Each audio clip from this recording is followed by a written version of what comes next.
Mahabub Nagar parliament BJP అభ్యర్థి DK అరుణ ఎన్నికల ప్రచారాన్ని హోరెత్తిస్తున్నారు.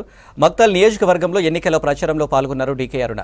పార్టీ నాయకులు కార్యకర్తలు నిర్వహించిన భారీ ర్యాలీలో పాల్గొని ప్రచారం చేశారు.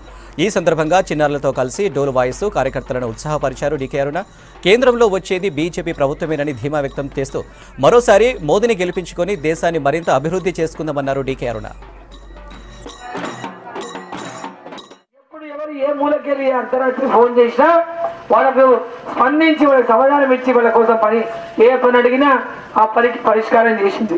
ఈరోజు వాళ్ళు ఎక్కడి నుంచో వచ్చి ఒక్కనాడు కూడా ఈ జిల్లాలో ₹1 పనంతా చేయలే, ఒక పైసా పని చేయలే. ఈరోజు వచ్చి మాకు ఓట్లేయండి, మమ్మల్ని గెలిపేయండి, మాకు 6 గ్యారెంటీలు రావాలంటే మీరు ఓటేయాలి, లేకుంటే మీ మీద ఈ కేసులు అవుతాయి, మీ మీద ఆ కేసులు అవుతాయి, మీ వ్యాపారాల మీద కేసులు చేస్తాం, మీ వ్యాపారాలు ఉంటే పని చేపిస్తాం అంటే ఎందుకైనా కాంగ్రెస్ పార్టీ గెలిపించింది కేసీఆర్ని దించి. కేసీఆర్ ఎందుకు దించింది? ఈ వ్యవహారం చేసింది కదా కేసీఆర్ని దించింది.